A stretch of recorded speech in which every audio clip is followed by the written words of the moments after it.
Welcome to Extraterrestrial Reality. Recently, Jeremy Corbell, the noted UFO investigator and filmmaker, made the news again recently with regard to some video and pictures of an object that was spotted over a military base by Marines in California back in 2021.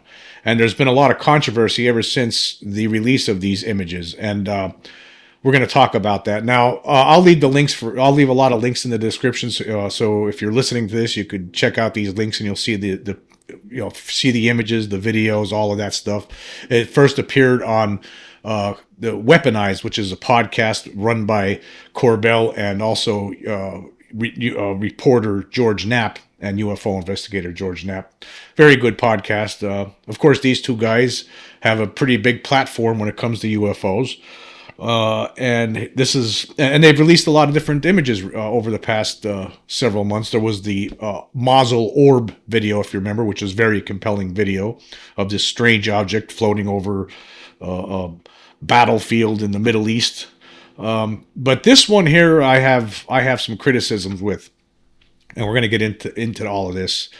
And here there was an article about this incident that appeared in the Daily Mail on May 23rd, and the headline reads, black half football field sized triangular UFO is seen hovering over California military base for 10 minutes before vanishing in dramatic footage taken by Marines in 2021. And then the article starts off, it says here, a giant black triangular UFO hovering over a California military base was caught on 6 videos and witnessed by 50 United States Marines in 2021.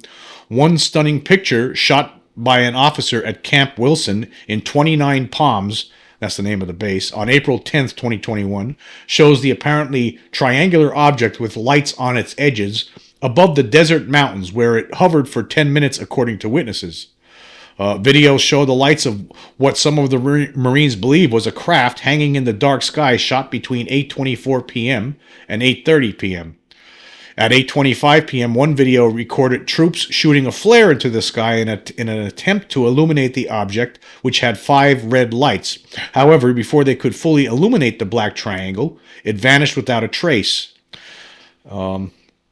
Now, of course, there was a lot of witnesses to this thing, and they didn't have any answers for it. And if you listen to the video that you could find on Corbell's podcast, Weaponized, with George Knapp, you could hear all of this stuff. I'm not going to play it on here because I'm not going to take any risks with copyright infringement. Anyway, it says here, soon after the encounter, Marines and dozens of trucks and multiple helicopters rushed to that area of the base with choppers flying overhead until around 11:30 p.m. that night. Witnesses' estimates of the unidentified object's size ranged from the size of a stealth bomber, which has a wingspan of 172 feet, to approximately half the length of a football field. Corbell and Knapp acquired 6 pieces of film footage that captured the event from 2 angles, as well as the accompanying photograph, which they are releasing through their podcast, Weaponized. The footage, recorded by Marines using their smartphone cameras, appears to depict 5 lights arranged in a triangular formation. Now, I'm just going to stop here for a minute. When you look at these lights, I mean, at one point, it might be somewhat near a triangular formation, but and then another point, it looks like the light, it's not in a triangular formation. It looks like there's no rhyme or reason to the arrangement. And then here it says here, the incident has echoes of the infamous Phoenix Lights case. Hold on, I'm going to stop right there. Well, I'll read the whole sentence, and I'll criticize this comment here. It says, the incident has echoes of the infamous Phoenix Lights case, a well-known mass sighting of a giant triangular-shaped UFO that occurred over the city of Phoenix in 1997, with witnesses including then-Governor Fife Symington. Now, I'm just going to stop right there. Now, this does not... It has echoes. The echoes are...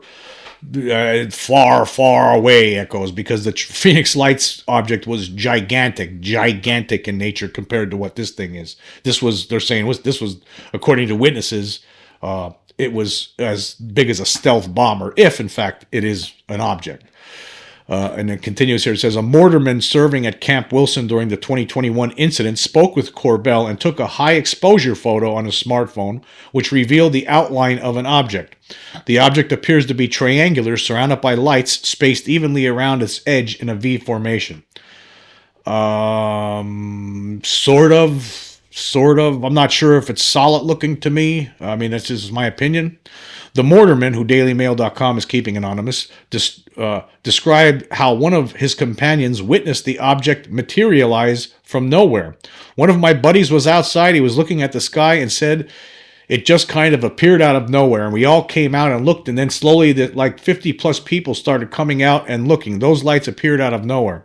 He added that despite their military experience, none of the Marines could recognize the craft and describe their reaction as baffled. Okay, well, I'll just read a little bit more of this article here. It says, the mortarman who filmed and photographed the object said, if you look at the picture, you can see the black triangular shape. Now I'm going to stop right there. I looked at the picture. I have trouble seeing a black triangular shape. I see the lights, but I'm having trouble seeing a black triangular shape. When the picture I took with the black triangular shape underneath the lights is definitely not any type of flare thing or illumination rounds. The witness said the apparent object remained stationary for approximately 10 minutes, but a Marine can be overheard on one of the videos saying that the triangle appeared to be in motion. Yeah, there's one part of this video where it looks it looked like these lights were moving, from horizontally slightly. It says another Marine who DailyMail.com is keeping anonymous was serving as an artilleryman at the base when he saw the UFO. He firmly rejected any suggestions that the lights could be attributed to illumination rounds fired by artillery or any other mundane explanation he might have recognized. This was something none of us had ever seen before. It was a completely different color. The size and the illumination was different, he said. When we shoot illumination rounds, it's one. You shoot it in the air and let it drop, and then you shoot another one. And then he says this was like 5 right next to each other, and they're kind of reddish. And our zoom illumination round and our illumination rounds are a yellow-white color. So, and then they compared the size. One of the artilleryman compared the size to a stealth bomber. Now I'm just going to stop there. I'll leave the article if you want to read the rest of it. Now, of course.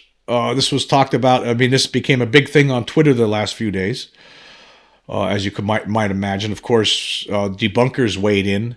Actually, first off, weighing in was John Greenwald from the Black Vault, who refers to this as, I guess it's being called the Mojave Triangle UAP, and he pointed out that there were training was going on at that time, and this training included flares getting shot in the sky or getting dropped from the sky. And he had a little article here that he put on about this. He says, following the sighting, Corbell stated there was a significant air and ground response, which he further claimed was a search and reconnaissance effort related to the UAP event, lasting approximately 3 hours. Given the location of this sighting within the restricted airspace of an active United States military installation, it is believed by Corbell that a significant amount of data, including radar, thermal, electro-optical, and signature intelligence, were accumulated. However, later the same morning that the footage appeared online, the Black Vault pointed out that on the date of the sighting, April 20th, 2021, the Weapons and Tactics Instructor course was well underway at the same location. The course involved the deployment of numerous aircraft and ground troops during a 7-week total training exercise. After stating they spent 2 years investigating the case, Corbell investigating the case, the existence of this training exercise and the scheduled military activity on the base was entirely left out of the original reporting by Corbell and Knapp. Taking into account the military activity on that date, the Black Vault suggests the sighting could be more likely linked to military training than an unidentified aerial phenomenon, UAP. The Black Vault even noticed similarities between the UFO lights and the 5 aircraft flares visible in a Department of Defense released video captured on the same exact date. Yeah, and so John Greenwald had posted a image that was a picture of flares that were seen. They were seen this being the same sort of formation as the lights that were viewed on these videos that say it was a triangle. And also that he tried to get Corbell and Knapp to respond, but they did not. And he also wrote about what Mick West had to say. Of course, Mick West Of course, he doesn't believe any of this stuff. He doesn't believe in the possibility of the extraterrestrials that are already here. It's not even a possibility they are here. Mick West is wrong. But Greenwald writes, noted debunker Mick West took what the Black Vault posted and created a video outlining the near exact match between the video released by the DoD of flares and the alleged UAP footage released by Corbell and Knapp. And so when you look at these images that were released by the DoD as well as the UAP footage from Corbell, they line up pretty closely. Now, this was pointed out by other people, including one of my recent guests, Jack Connor of Cosmic Road. He pointed it out during a video he had on YouTube yesterday.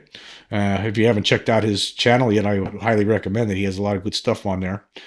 But so a lot of other people are pointing that out too, that, yeah, this looks like it could have been something that was could have been flares because these pictures line up pretty closely.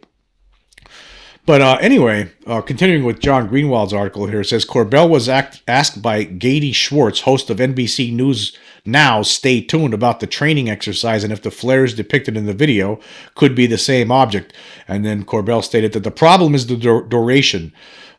He's making reference to the claim that the lights were visible. From 10 to some reports say more than 25 minutes. So he's saying from 10 to 25 minutes that these lights were in the sky. But the videos, like John Greenwald points out here, the videos are very short. And he says here, despite the claim that lights were unmoving for 10 to even more than 25 minutes, the evidence Corbell put forward consisted of 5 videos of much smaller lengths of time. In fact, the video clips published by Corbell all appear to be around the same duration, with the longest one only stretching to 36 seconds and the shorter a mere 16 seconds. So the series of videos that Corbell put on, that included on his podcast, were only 30 seconds to 36 seconds was the longest one, and then the shortest one was 16 seconds. And they're saying that this thing lasted for 20 minutes, and they're trying. But again, there's not enough video to show that. If there was a video that lasted for like a full 10 minutes or a full 20 minutes or whatever, that would have been better. Anyway, continuing with John's article here, it says it is unclear whether the witnesses who took the videos all stopped near the exact same time interval, or if Corbell truncated the videos prior to posting. And let's see here. Corbell also adds that witnesses told him they saw the body of the craft, further indicating it was a craft and not flares. Corbell points to a single low-light photo taken from an iPhone as proof. And in that photo, in that image, it looks like you could see like almost very vaguely, you could see like the outline of something, like maybe a point. But of course, Mick West weighs in and says on Twitter, and he said the purple aura around the 5 purple lights, probably flares, gives an illusion of a solid object, but it's just the color bleed ghosting you see elsewhere in the same image. It's around each light and together combines to a vague triangle shape. But it's not. So he's saying it's a vague shape. So, and I'll leave the link, of course, to John Greenwald's Black Vault article about this. There's more to it, but I'm not going to read it. The rest of it, I just want to get to what I think about all of this. And, okay, I have 2 problems with this, and I'm going to go over my problems with this. For one thing, now, before I even get into that, I want to mention too that Jack Connor talked about the possibility that maybe Corbell was the subject of a hoax, that maybe some of these Marines that were involved could have hoaxed this. I guess that's a possibility. Filmed these flares and then pawned it off to Corbell. Hey, this was a triangle. I guess that's possible. Anything's possible. People do hoaxes sometimes. I mean, it's just the way they are. They do. The hoaxes happen sometimes, and there's nothing anybody can do about it. But so that's one point I like to make. But the main 2 problems I have with this whole thing is that when you see something like this, and I guess I think it would have been better for Corbell that he had pointed all these things out, because this just what it does is it lends relevancy to the debunker crowd, because it's basically like figuratively handing the debunkers a straight razor and then pointing to the jugular vein of the UFO community and say, here, see that? Go ahead, because there's, for one thing, I mean, this is a training camp. Okay, there was training ongoing. There were flares that were shown on this video that matches up, that were taken the same day, that were already out there available from the military. I mean, that should have been looked at. All of these things, if you're going to present this, you could have presented it in a way. We'll say, hey, we're still looking into this. This is unsolved. We don't know. Maybe it is flares. I mean, you could point that out. There's no problem with looking at UFOs and sometimes pointing out you're not sure. Now, I mean, that's just how it goes with some of these things. There's just not enough information here. You have a bunch of witnesses, right? But the picture what the witnesses are saying and what the picture shows, they're not the same thing. To say this was a solid craft, I don't see that in these images at all. Not even in that low light image where you can see where it's lit up, and you can't really see that. You could, so it gives the debunkers this is like a heyday for them. Now John Greenwald got a comment from Susan Go, the Pentagon spokesperson. I'm not even going to read that because, of course, I don't believe anything that the Pentagon says about you. When it comes to UFOs, I know you can't trust the Pentagon ever, never, ever. When the Pentagon starts opening how do you know the Pentagon's lying about UFOs? Whenever they open their mouths or whenever they send out a press release, then you know they just lied, because they always do. They always have. So don't trust the Pentagon. Don't trust Susan Go. I don't know why John Greenwald doesn't point this out. I mean, this is a guy who has to know after all this time that the Pentagon is untrustworthy when it comes to the topic of UFOs. Just look at all the documents that you've tried to get over the years from the Pentagon, classified documents, and they when you finally do get them, if you're lucky enough to get them, half of them are blacked out and you can't even read it. They've been covering this up for a long time, and they're just never going to tell you the truth. So I don't even know what's the point in getting a comment from the Pentagon about UFOs or extraterrestrials, because they're never going to tell you the truth. That's just not going to happen. But regardless, I think that I thought that Greenwald actually did have a good point, but again, that he had those good points as well as Mick West did, because the way this story was presented in the first place. If you say, hey, you're not sure, you've been looking into this for a long time, we have these witnesses, we vetted these witnesses, and all of that, but still, the pictures aren't that good. So they have that problem. So you basically gave the debunkers something to give the UFO community a black eye with, and we're arguing over this. We're talking about this now when there's more important matters that we should be talking about, which I'll get into later. This is unimportant. It's a shame that something like this takes away the focus, because it does. It takes away the focus of the prize, of the grand prize, of what we really need to be worried about. This is junk. This is junk, and that's what my second point is. These pictures, the videos, what they're not showing. It's not enough. I mean, there's better pictures from the 40s and 50s I've seen. This isn't McMinnville. This is, this isn't the William Rhodes picture of a from 1947 of an object flying over Phoenix. This is none of those things at all. You're not seeing. This is a nighttime picture and video of lights in the sky in the distance, and with really you can't make anything out of it. And that's my problem with this, is that you can't. You're not going to get anywhere by doing this, by pointing. This is nothing. It doesn't give us anything. I mean, there's not enough information there. There's nothing to be like, wow, about, right? There's nothing there. We have a bunch of Marines who are all anonymous talking. I mean, there's nothing here. And now, plus you give the debunkers a chance to basically make the UFO community look like we're a bunch of fools, because that's what it does. I mean, the debunkers are wrong. Don't get me wrong, but this gives them, makes them look legitimate. This gives the debunkers legitimacy, and because I mean, to me, there's nothing. When you should have looked at this picture in the video in the first place, and these are lights far away. I did a podcast, I guess maybe last month or something like that. It was about the UFO videos, and I was talking about that, and there were some that were sent to me by some of my viewers, some of my subscribers and followers, some of my followers on Spotify and on YouTube, and I was talking about them, and I showed them, I included them in the podcast, but I don't know what these were. They were lights far away in the sky, and I'm not going to say this is all mysterious. I provided what the person said.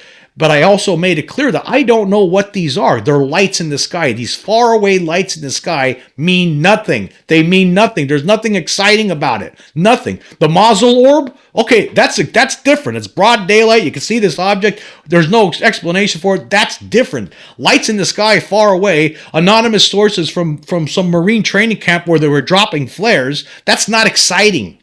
There's nothing there. That doesn't do anything. That doesn't push the needle at all. So that's my issue with this whole thing. Now, of course, I like the work. I like the things. I love the documentaries that Jeremy Corbell puts out. I love everything about George Knapp. I think these are great people. And they have a big platform. And when you have a big platform, you need to be careful when you're putting out stuff like this, because this does not push the needle. Again, it's lights from far away. Now, as everyone knows who listens to my podcast regularly, I talk about my experiences a lot. The main experience, the three biggies. Okay, there was the extraterrestrial encounter when I was a kid in the 70s. There was the 1994 sighting where there was another witness of a UFO up close, right? I talk about that, right? No sound, up close, within 20 feet, only 2.5 stories off the ground, right? I talk about that a lot, and I also talk about a high strangeness incident that happened while I was living in Hawaii in 2007. And I have pointed out before, there was an incident that happened in 2009, 2010. It was shortly after I moved back to the mainland, to Pennsylvania from Hawaii. And I don't talk about this, but I talk about it as an example of a reason why not to talk about it. I was standing on my back porch one night. It was dark out. You could see very clear. You could see the sky. You could see every star out there. It was unbelievable. And I'm looking straight up, and I saw moving way up, looked like it was outside of the Earth's atmosphere. It looked like a triangle. I saw each light on each corner of a triangle moving across the sky, and it looked like it was way up there. And I thought to myself, that thing, must be gigantic. But I don't talk about that one because I'm not sure. It was too far away. It was lights in the sky that were way too far away. I mean, it was outside of the Earth's atmosphere. Maybe I was seeing something else and I just couldn't. It could have been anything. I don't talk about it because there's no point. It was too far away. I don't know what it was. Lights in the sky far away doesn't do anything for anybody.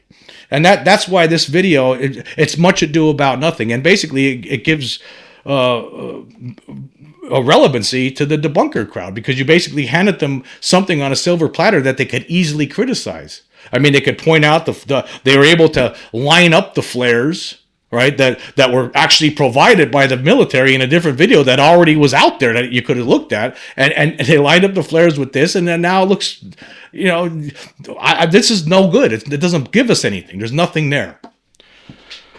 So yeah, we gotta be careful of stuff like this. This is not good enough. We need better stuff than this. We need better stuff than far away lights in the sky and anonymous sources. Okay, that's how I feel about it, because you basically give relevancy to the debunker crowd, and that's not a good thing. We need to push to get that needle going forward, not just having it stagnant after something like this. But there are some good things that are actually going on in the UFO topic right now, and including one that from Jeremy Corbell that happened a little bit earlier than this, something that he was commenting on, and we're going to get into that right after we take a quick break. Okay, we are back, and we're talking about UFOs, of course, and the government, and Jeremy Corbell. Now, recently, just recently, Jeremy Corbell was on a Duncan Trussell Family Hour podcast, and this is Mike Colangelo, a guy who's on Twitter all the time talking about UFOs. Somebody you should follow. Actually, this guy's pretty cool. Very interested in the subject. Always has some good information. But he tweeted about this podcast, and he wrote.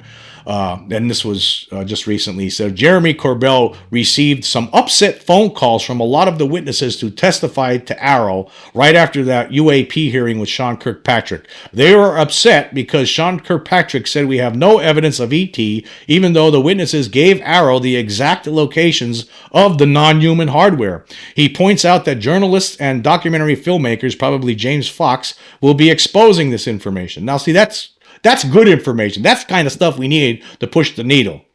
Okay, now he's heard from different people that have been providing testimony to the government that they were upset during that recent Senate hearing with Sean Kirkpatrick, when he basically said that there's no evidence whatsoever of extraterrestrials, when some of these people are telling him the exact locations of where non-human hardware is being kept.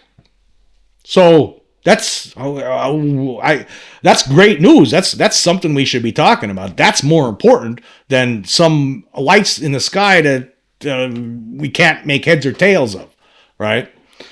And so this is good stuff. I mean, now we're getting somewhere. Like this is what we should be focused on, right? We need to be focused on things like this. the exact locations of the non-human hardware. Okay, what's Congress doing about it? What's Arrow doing about it? Are they knocking on the door? Right? Are they trying to figure out who's in charge at these places where this hardware is being kept? Are they giving names? That's what I always say. Let's get some names out there. Let's get those people going before Congress, and not just in a closed meeting, in an open hearing. Let the public know what's been going on behind the scenes with non-human hardware that been recovered from crashed saucers. We want to know all about this stuff. This is the important stuff, right? Obviously, people like Corbell and Knapp, when you have a platform as big as they do with regard to this UFO and extraterrestrial topic, people are going to talk to them, and people like James Fox too, of course, gets a lot of information, and I'm going to mention something about him too here soon. But yeah, we need to be looking at that. Like, who are the people behind the scenes that are in charge of these places? Who's in charge? Who's the executive that's running the store here? Like, who at these exact locations of non-human hardware? Like, we need to hear that. I wish these people actually who are saying this to Arrow and to the Congress, they should be stepping forward right now and telling us in the public who these people are. The public deserves to know what's been going on with this, because this is absolutely absurd at this point.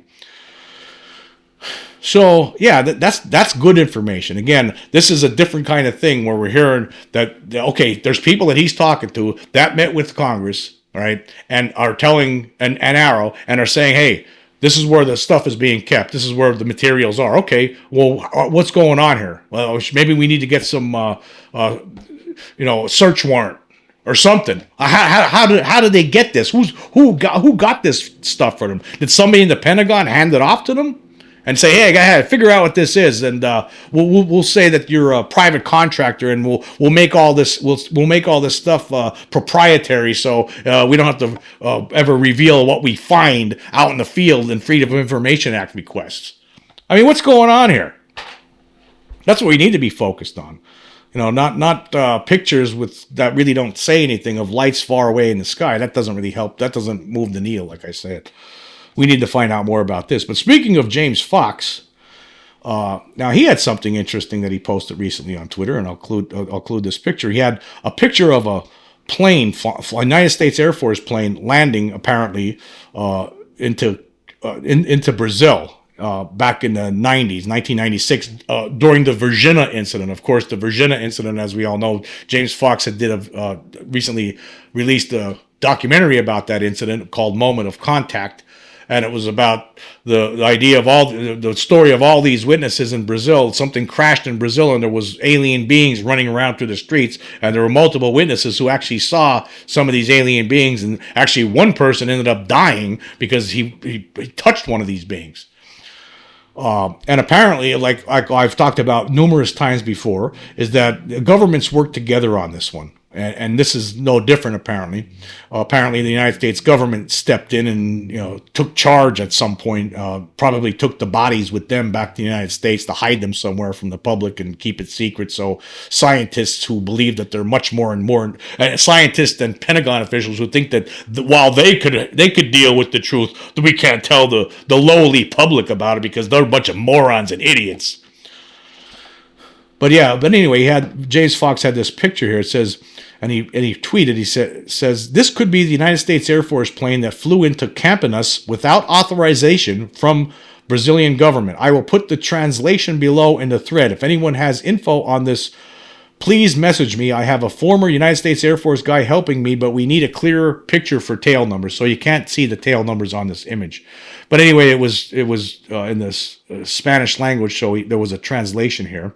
And if you look at this image, and the translation, according to Fox, is a C-17 landed in Campinas the next day without informing the air traffic controllers. Inside was a Black Hawk helicopter. Sometime later, the helicopter returned, and a truck brought a wrapped object, a car from IML, Instituto Ligo Medico, Brazil's Forensic Institute. And Fox also pointed out that Black Hawk helicopters can fit inside the C-17. C-17s were starting to go into commission around 91, 93. That yellow stripe on the tail would indicate a Charleston Air Force Base origin. Hope that helps. So he got a tip from a Brazilian that gave him this. So basically, what's going on here? At some point, the next day after this incident, the C-17 from the United States lands in Brazil without telling him, the air traffic controller inside this plane is a helicopter, a Black Hawk helicopter. The helicopter flies away, brings back something else with a wrapped object, and then they all then the whole kit and caboodle flies back to the United States. Basically, that's what he's saying here. But he has a picture of the plane that was landing. I guess that probably was taken. The picture was probably, if this story is true, the picture was probably taken by somebody who was surprised to see it landing, because if it wasn't supposed to land and it did land, well, I guess that's the whole. We don't know. Again, this story, there were a lot of witnesses to this, a lot of civilian witnesses to this that have talked about this.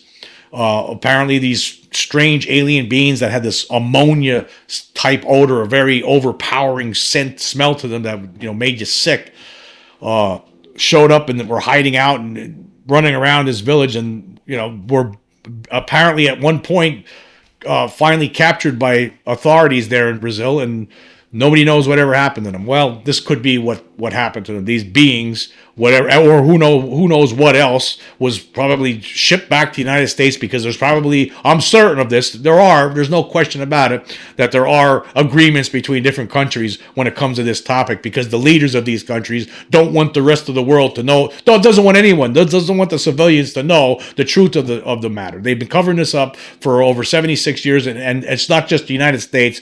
Whatever country you're in right now, right? Guess what? They're covering it up there too, and a lot of these countries are in cahoots with each other when it comes to this.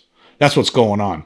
So, and hopefully we'll get some more information from Fox. Maybe somebody will come through and we'll get more information about this plane and I guess you can't see the tail number on it. That might help. Maybe Fox will be able to cull some more information from this once he gets it. But yeah, so that's the good stuff that's going on right now. Fox is still investigating stuff. You're hearing this stuff from Corbell about the behind the scenes. People are upset. The people that know where the stuff is hidden, where they're looking at this stuff, they're actually pointing out the exact locations. Maybe Sean Kirkpatrick's not interested in it, or maybe the Pentagon's telling him, "Hey, guess what? You have no business going there and knocking on those doors. Just so stay away. It's none of your business." I guess maybe Sean Kirkpatrick's all part of the establishment that doesn't want us to know the truth in the first place. Maybe that's what's going on. Maybe we need somebody new as the director of Arrow, which, by the way, there are rumors floating around that Kirkpatrick might be getting let go at some point here. But again, that's only internet rumors, and I have nothing to back that up with. Anyway, thank you for joining me. Until next time.